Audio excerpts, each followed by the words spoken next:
Good morning. This is Don V with Truth Be Told, and we have a couple more stories. So before we move on to it, please remember to subscribe. Remember, this is completely free, and it doesn't cost you a cent, and it helps my numbers out and helps my channel grow and get the information out.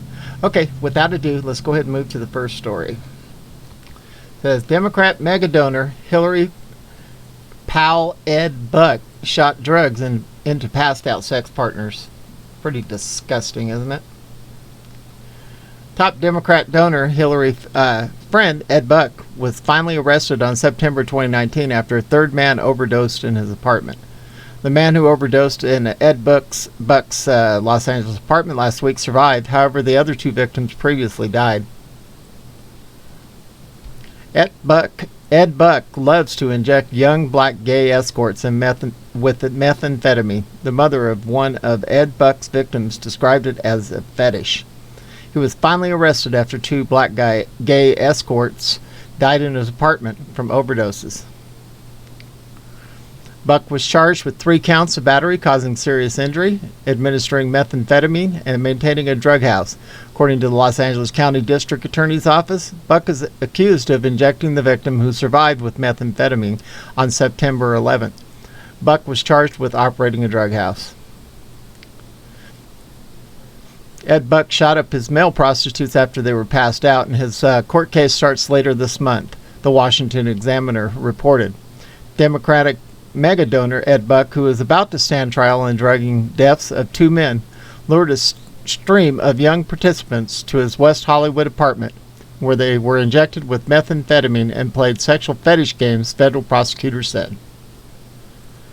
One victim went to Buck's apartment to model underwear and ingest a drink that made him feel paralyzed. And when he started to come to, he saw Buck injecting him with something.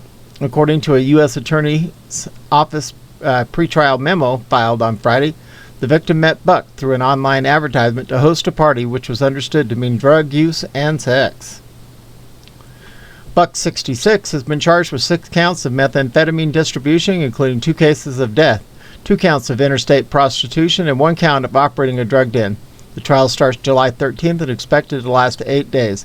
Charge of distribution of methamphetamine resulted in deaths, carries a 20-year mandatory minimum sentence and maximum life imprisonment. Ugh, man, this guy. Majorie Taylor Greene compares Biden door-to-door vaccination effort to Nazi brown shirts. The firebrand freshman congresswoman earlier this year referenced the Holocaust while talking about Capitol Hill mask mandate. GOP Representative Majorie Taylor Greene is comparing the Biden administration to a door-to-door effort to get more people jabbed for COVID-19 to the Nazi-era brown shirts, and says federal government cannot force people to participate in a human experiment. Taylor made the comparison after the Biden White House said Tuesday it would embark on a door-to-door effort to get Americans jabbed. As the new variant of the virus, known as the Delta, spreads in the U.S., Biden works to reach his goal of 70% of adult Americans getting the least on jabs shot by early July. Biden pushing a jab that is not FDA approved shows COVID is a political tool used to control people, Greene wrote on Twitter. People have a choice. They don't need your medical brown shirt showing up at their door, ordering jabs. The firebrand freshman congresswoman earlier this year referred to the Holocaust when talking about Capitol Hill mask mandate, a comment for which she apologized. The term brown shirts refers to a paramilitary group that helped gain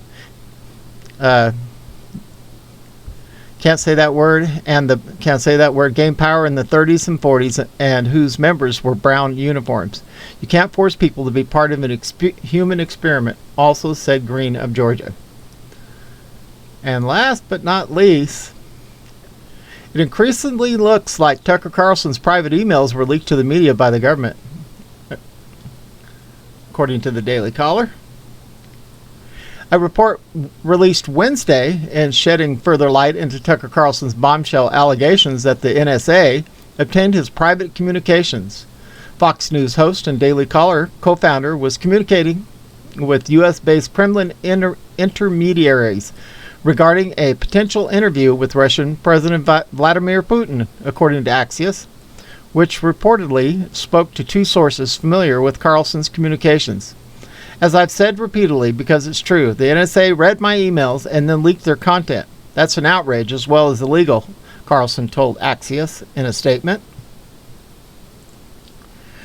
Carlson first made the allegations last week on a show, saying that a whistleblower inside the federal government told him the NSA was monitoring his private communications with the intent of leaking them to target his show. An NSA spokesperson declined to comment on the report, instead directing Axios to the statement they issued last week after Carlson made the allegation, in which they said he has never been an intelligence target, but did not confirm or deny obtaining his emails. It is not out of character for a journalist to seek to interview the Russian president, as NBC News, just 2 weeks ago, interviewed Putin ahead of his widely anticipated meeting with Slow Joe. The intelligence community also routinely monitors the communications of foreign assets living in the U.S., but if Carlson had spoken to one such person, his identity as a U.S. citizen would have been protected in the reports and only could have been revealed if an official in the intelligence community requested it to be unmasked. Former NSA Director Mike Rogers explained how the unmasking process works in a 2017 congressional testimony. Number one, you must make the request in writing. Number two, the request must be made on the basis of your official duties, not the fact that you just find this report really interesting and you're just curious. It has to tangibly tie it to your job, and the basis of the request must be that you need this identity to understand the intelligence you're reading, Rogers testified. Carlson also told Maria Bartiromo today on Fox Business Morning with Maria Wednesday that he was contacted by journalists who told him the contents of the emails were being leaked to the media by the NSA. Carlson said that the only other person who knew of the communications in questions was his executive producer, Justin Wells. I didn't mention it to anybody else, including my wife, Carlson continued.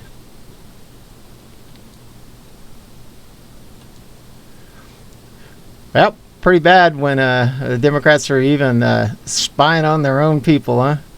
Tucker Carlson is, I don't know.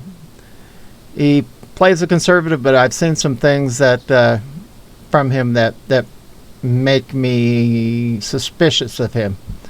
But I don't watch Fox News or MSNBC or CBS or ABC or any of the fake news. I get it here. At any rate, this is Don V with Truth Be Told. Hope that everyone has a wonderful day. Don't forget to subscribe. And we are out of here.